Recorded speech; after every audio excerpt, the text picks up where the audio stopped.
Welcome us back to session two, lesson four, your experiential learning exercises. This is where the fun begins. This is where the real learning happens. So dig in, do what you can do, and just do the exercises, follow the process, and I promise you, you'll be amazed. So, number one, I'm not going to read this to you, but basically, you're going to find out something new about every member of your staff, your colleagues, family, friends, and significant others during normal work and or social interaction. You're going to practice empathizing with them either externally or internally. This is acknowledgement. It's one of the most powerful tools you can have as a leader.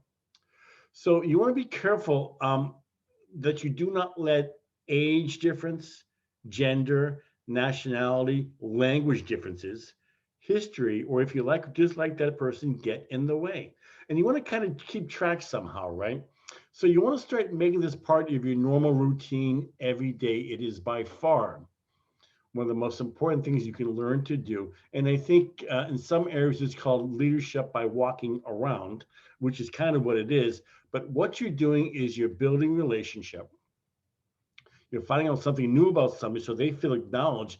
Now, I don't mean to get into a long dissertation or conversation because you probably don't have time for that, but you want to at least find out something uh, new every day. And then maybe the next time around you see this person, you can say, hey, how's that going for you? Or how's your dog doing? Or whatever it is. That is huge. Many people will tell you that being a strong leader is just about building relationships. And this is step one for you. So again, you want to make this part of your everyday normal routine. The amount of benefits and trust you build and interactions you build and relationship you build, I promise you, is amazing. And you want to start doing this.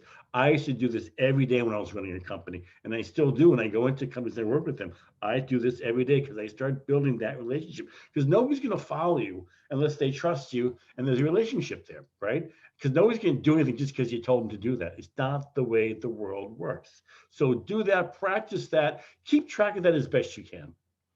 Easier said than done. Now, this is not about going in and having a counseling session. It's just not that. Your goal, your mission, if you will, is to find out something new about them. Simple conversation. If you want to keep it, if you have time to keep it going for a minute, two, three, four, or five, so be it. But don't get into that fixing the problem situation. Just find out something new about everybody as best you can. So number two is if you could create or become your ideal leader slash person, what qualities would you possess?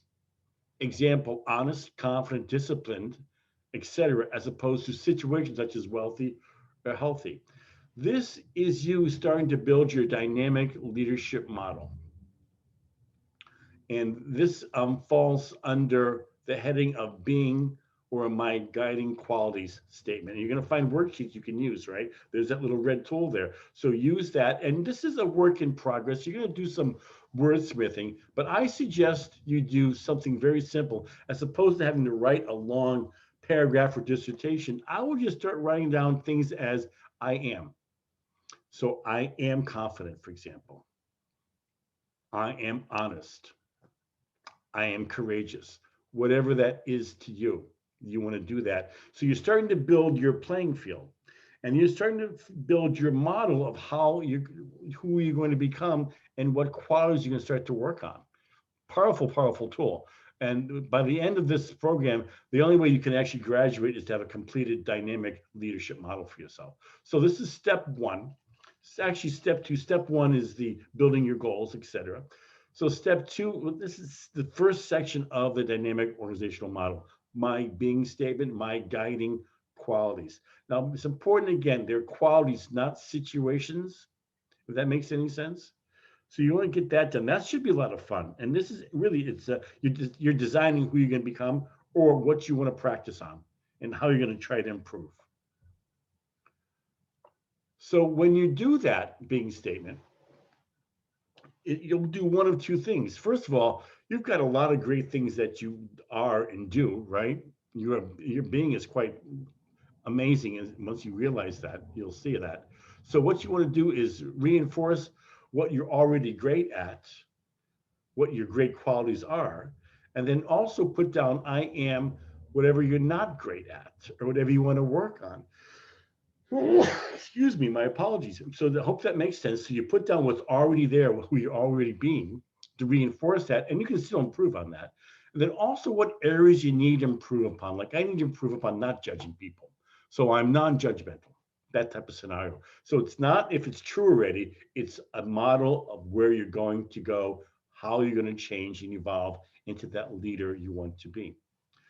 A little suggestion here. Number 3A is add these following 5 statements to your being my guiding quality statement. And you're going to repeat these statements of choice 3 times per day. Number 1, in your being statement, I am 100% responsible for my life. 2, I am true to myself. 3, I am free. 4, I am courageous. 5, I am disciplined. And then you can go on from there. But these are really important bedrocks, if you will, to really solid being statement, which makes a solid dynamic leadership model. And please note, I've got these, you can print these out if that helps you. You can be adding on to the model. So this is something you can try to do. It works well if you do it, and it'll show up a lot more as much more important later on throughout the course. 3B is you want to catch yourself practicing those qualities, being that leader, that person when you can. This is part of practicing mindfulness and catching yourself in that moment. So even in this exercise number 1, interacting with those people, finding out something new with your people, I'm telling you, you will start seeing yourself rather quickly. And it's going to be good news for you, I promise you that. Number 4, reread session 1 and session 2 at least once this week or the next 2 weeks. Read your goals list as often as you can. I say every day, boy, if you could do that, that's great. I'm not that great at that, but I do see the wisdom in it. And when I can do it, it makes a difference. Complete your self-assessment discovery worksheet. Now, this assignment, session 1, it's ripe of moments of self-discovery.